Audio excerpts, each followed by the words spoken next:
Hello, welcome to my channel. आज हम देखेंगे यूनिट 4 के क्वेश्चन। यूनिट 4 का नाम है हेलमिंथीज।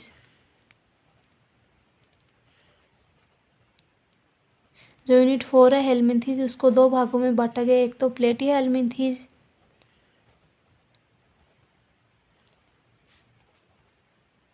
और दूसरी है एस के हेलमिंथीज।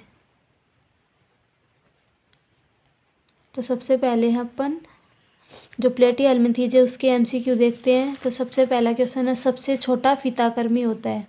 सबसे छोटा फीताकृमि कौन सा जीव है? इकाइनोकोकस। और इसकी लंबाई कितनी होती है? 3.6 mm, मतलब माइक्रोमीटर।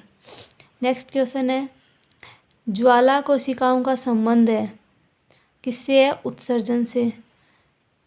जो प्लेटी हेलमिंथीज जो जीव है उनके अंदर उत्सर्जन किनके द्वारा होता है? ज्वाला कोशिकाओं के द्वारा। और जैसे ह्यूमन है, मनुष्य, इनके अंदर एक्सक्रीशन किससे होता है? उत्सर्जन किससे होता है? किडनी से। नेक्स्ट क्वेश्चन है फिर आपका, प्लेटी हेलमिंथीज वर्ड का यूज सबसे पहले किसने किया? तो जो प्लेटी हेलमिंथीज जो फाइलम है, इसको सबसे पहले किसने बोला था? तो इसका नाम है गेगेन बाउर नामक एक साइंटिस्ट था, जिसने 1859 के अंदर प्लेटी हेलमिंथीज नाम दिया। फिर नेक्स्ट क्वेश्चन आपका, प्लेनेरिया कौन सी क्लास का जीव है? जो प्लेनेरिया जो जीव है उसकी क्लास का क्या नाम है? तो उसकी क्लास का नाम है टर्बेलेरिया। नेक्स्ट क्वेश्चन है फिर, सिस्टोसोमा को सामान्यतः कहते हैं। सिस्टोसोमा को सामान्यतः कहते हैं, तो आंसर क्या हो जाएगा इसका? रुधिर फ्लूक। जो सिस्टोसोमा है वो एक रोग होता है, और इस रोग के अंदर जो जीव होते हैं, जो फ्लूक होते हैं, उनके द्वारा होता है। और ये फ्लूक किस में पाए जाते हैं? रुधिर में पाए जाते हैं। नेक्स्ट क्वेश्चन है, पाचन तंत्र पूर्ण रूप से नहीं पाया जाता है, तो आंसर हो जाएगा इसका सिस्टोड्स। जो सिस्टोड्स के अंदर जो जीव आते हैं उनके अंदर क्या नहीं पाया जाता? पाचन तंत्र पूर्ण नहीं होता है, क्योंकि ये जो सिस्टोड होते हैं ये कैसे जीव हैं? परजीवी होते हैं। जो सिस्टोड हैं वो कैसे जीव हैं? परजीवी हैं। परजीवी का मतलब ये जीव अपना भोजन स्वयं नहीं बनाते हैं। स्वयं नहीं बनाएंगे तो इसीलिए इनको पाचन की तो आवश्यकता ही नहीं है पाचन करने की, क्योंकि इनको तो पचाया हुआ भोजन मिलेगा। क्योंकि दूसरे जीवों में क्या करते हैं? परजीवी के रूप में रहते हैं, वहाँ से उनके पचे हुए भोजन का क्या कर लेंगे? ये अवशोषण कर लेंगे। नेक्स्ट क्वेश्चन है, किस वर्ग के जंतुओं में एलिमेंट्री केनाल अनुपस्थित होती है? तो एलिमेंट्री केनाल को हिंदी में बोलते हैं आहार नाल। हिंदी में क्या बोलते हैं? आहार नाल। तो इन जीवों के अंदर क्या नहीं पाई जाती है? आहार नाल नहीं पाई जाती है। तो आंसर आ जाएगा इसका सिस्टोडा। जो सिस्टोडा जो वर्ग है उसके अंदर क्या नहीं पाई जाती? एलिमेंट्री केनाल है, जो आहार नाल है वो कंप्लीट नहीं पाई जाती है, फिर अनुपस्थित होती है। अनुपस्थित क्यों होगी? क्योंकि ये क्या है? परजीवी जीव है। सिस्टोडा के अंदर पाए जाने वाले जीव सारे क्या हैं? परजीवी हैं। अपना भोजन स्वयं नहीं बनाते, तो इनको पाचन के लिए तो आवश्यकता ही नहीं है, इसीलिए इनमें क्या नहीं पाई जाती? एलिमेंट्री केनाल नहीं पाई जाती है। नेक्स्ट क्वेश्चन है फिर आपका, इसमें से कौन सा एक प्लेटी हेलमिंथीज का लक्षण है? पहला है एरियसमित, दूसरा ट्रिप्लोब्लास्टिक, तीसरा मेटामेरिक खंडन, और चौथा है ये सभी। तो इसका आंसर आ जाएगा ट्रिप्लोब्लास्टिक। ट्रिप्लोब्लास्टिक कैसे आया? जो प्लेटी हेलमिंथीज जीव है उनका शरीर किससे मिलकर बना हुआ होता है? अंगों से। किससे मिलकर बना हुआ होता है? अंगों से। और अंगों का निर्माण किससे होता है? 3 जर्म लेयर से। ये 3 जर्म लेयर होती है। पहली क्या होती है अंदर वाली? एक्टोड्रम। इसके अंदर पाई जाने वाली मीजोड्रम, और सबसे भारी वाली को बोलते हैं एंडोड्रम। ये तीनों लेयर किसका निर्माण करती है? अंगों का निर्माण करती है। इसीलिए जो प्लेटी हेलमिंथीज का लक्षण वो कैसा है? ट्रिप्लोब्लास्टिक। इनके अंदर ये तीनों स्तर पाए जाते हैं, एक्टोड्रम, मीजोड्रम, एंडोड्रम, तीनों स्तर पाए जाते हैं। इसीलिए प्लेटी हेलमिंथीज को क्या बोला जाता है? ट्रिप्लोब्लास्टिक। नेक्स्ट क्वेश्चन है फिर, ग्रेविड खंडों का टीनिया के शरीर से झड़कर गिरना कहलाता है। क्या कहलाता है? एपोलाइसी। अगर अपन टीनिया की संरचना देखें तो टीनिया इस प्रकार से एक जीव होता है जो क्या है? परजीवी है और कौन सी क्लास का जीव है? प्लेटीहेल्मिन्थीज क्लास का जीव है। इस टाइप से क्या होता है? टीनिया सोलियम होता है। इसके प्रत्येक खंड में क्या पाए जाते हैं? अंडे पाए जाते हैं। टीनिया के प्रत्येक खंड में क्या पाए जाते हैं? अंडे पाए जाते हैं और ये अंडों को ये क्या करता है? कुछ टाइम बाद में अपनी बॉडी से बाहर त्याग देता है। कहने का मतलब है इसकी बॉडी से ये है जो भाग है ये हट जाता है। इनको क्या बोलते हैं? ग्रेविड। ये जो छोटे छोटे भाग है इनको बोलते हैं ग्रेविड। और इन ग्रेविड्स में क्या प्रेजेंट है? बहुत सारे अंडे प्रेजेंट, लगभग 1000-2000 के बीच में इनके अंदर क्या पाए जाते हैं? अंडे पाए जाते हैं। और इन अंडों का या फिर इन ग्रेविड्स का शरीर से बाहर हटना क्या कहलाता है? एपोलाइसी कहलाता है। नेक्स्ट है प्रमोचन क्रिया होती है। अंडपूर्ण देह खंड का मुख्य शरीर से अलग होना, वही आ गया इसके अंदर। ये क्या है? ग्रेविड बोलते हैं इनको। और इन ग्रेविड में क्या प्रेजेंट है? अंडे प्रेजेंट है। और इन अंडोयुक्त शरीर या फिर इन अंडोयुक्त ग्रेविड का शरीर से टीनिया के शरीर से अलग होना ये क्या कहलाता है? प्रमोचन कहलाता है। नेक्स्ट क्वेश्चन है, चपटे कर्मियों में अंगों के बीच उपस्थित मीजोडर्मी उत्तक कहलाते हैं। क्या कहलाते हैं? मीजोगलिया।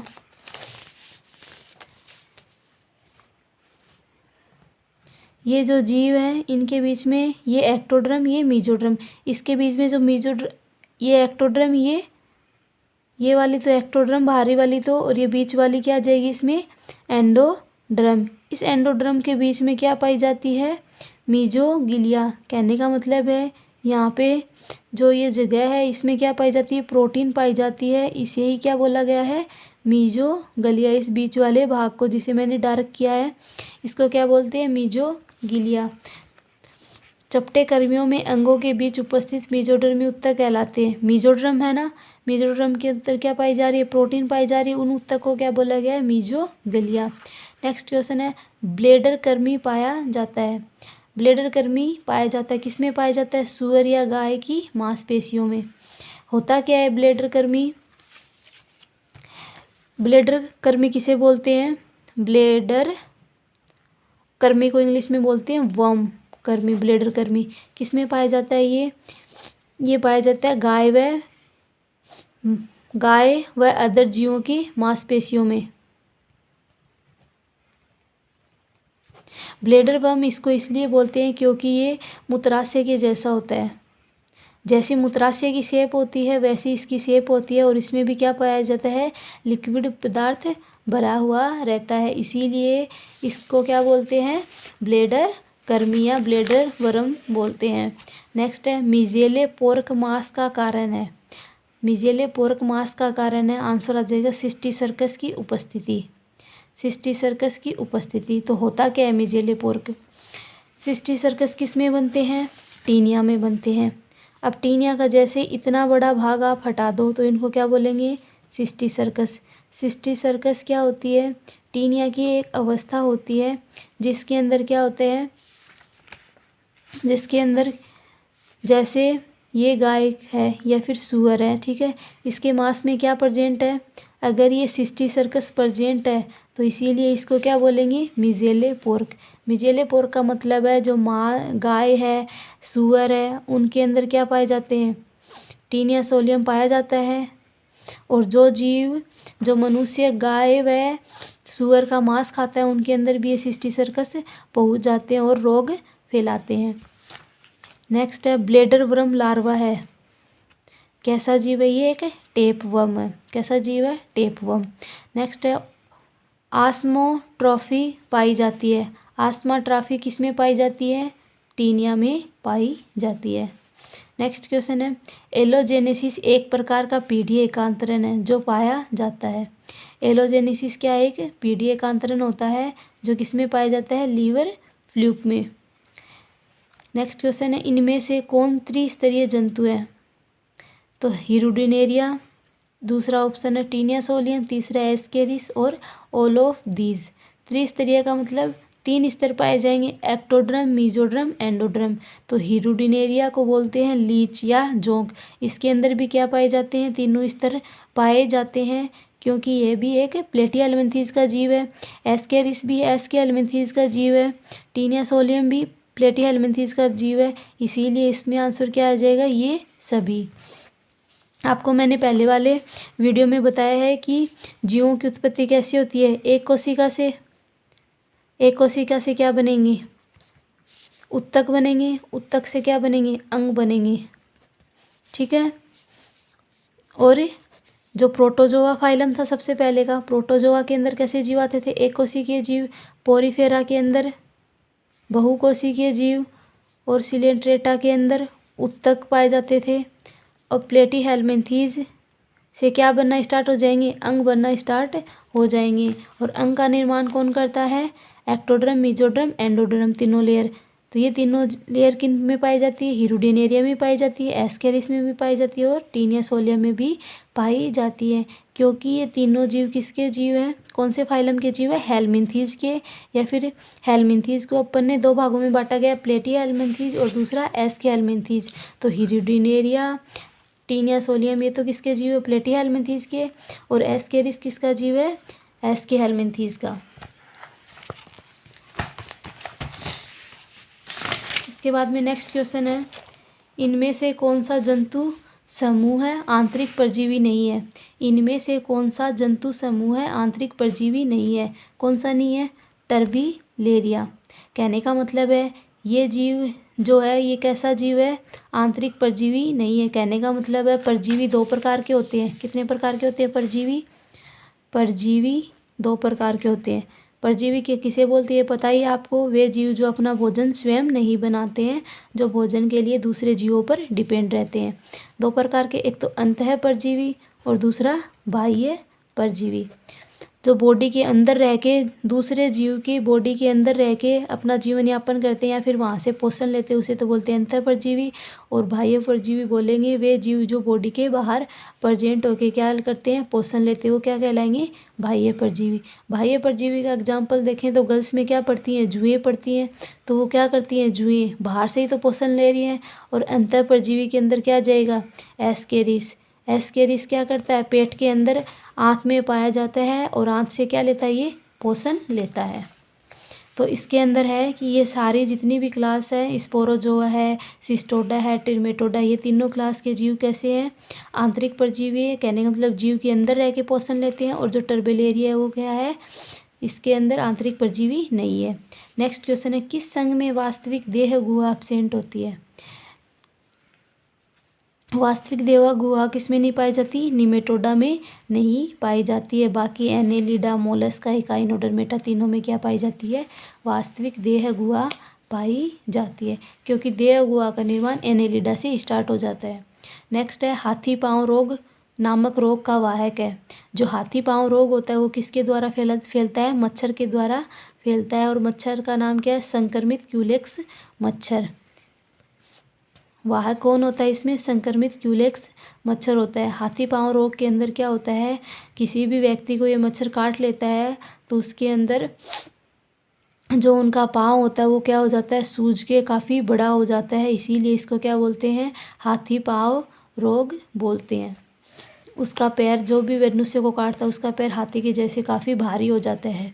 नेक्स्ट क्वेश्चन है, रेबडीफोम लार्वा किसके जीवन चक्कर में बनता है। जो रेबडीफोम लार्वा किसके जीवन चक्कर में बनता है, एस्केरिस के जीवन चक्कर में बनता है। और एस्केरिस का जीवन चक्र ओनली एक ही जीव में व्यतीत होता है और वो है मनुष्य। नेक्स्ट है, रूट नोट रोग उत्पन्न होता है। रूट नोट रोग किनके द्वारा उत्पन्न होता है, निमेटोड्स के द्वारा उत्पन्न होता है। रूट का मतलब जड़ नोट रोग। ये रोग किस में होता है, पेड़ पौधों में होता है। किस में होता है, पेड़ पौधे की जो जड़ होती है उनके अंदर क्या बन जाती हैं, गांठें बन जाती हैं। किनके द्वारा, निमेटोड्स के द्वारा। ये निमेटोड्स अपने को अपनी आंखों से दिखाई नहीं देते हैं, इनको देखने के लिए माइक्रोस्कोप की आवश्यकता होती है। नेक्स्ट क्वेश्चन है, टीनिया अपना भोजन ग्रहण करता है केवल देह भित्ति से। क्योंकि टीनिया कैसा जीव है, परजीवी है, तो अपना भोजन स्वयं नहीं बनाता है। ये किस में पाया जाता है, सुअर और मनुष्य में। अब वहाँ पे ये आंत में पड़ा रहता है और क्योंकि आंत में तो अपना भोजन पहले से ही पचा हुआ पाया जाता है, तो वहाँ से ये क्या लेता है, भोजन को अपनी जो देह भित्ति उससे क्या कर लेगा, अवशोषित कर लेगा विसरण के द्वारा। नेक्स्ट क्वेश्चन है, निम्नलिखित में गुद्दा किस में अनुपस्थित होता है? जोंक में, गोलकृमि में, केचुआ में, चपटाकृमि में। तो इसके अंदर गुद्दा किस में अनुपस्थित होगा? चपटे कर्मी में। नेक्स्ट है, द्विपार्श्व सममिति दिखाने वाला प्राणी जगत का पहला संघ है। कहने का मतलब है द्विपार्श्व सममिति सबसे पहले कौन से फाइलम के जीवों में पाई गई थी? प्लेटीहेल्मिन्थेस के जीवों में। नेक्स्ट क्वेश्चन है, टीनिया के द्वारा उत्पन्न रोग कहलाता है? क्या कहलाएगा टीनिया के द्वारा उत्पन्न रोग? टीनियसिस कहलाता है। तो यहाँ पे अपने प्लेटीहेल्मिन्थेस के क्वेश्चन खत्म हो गए।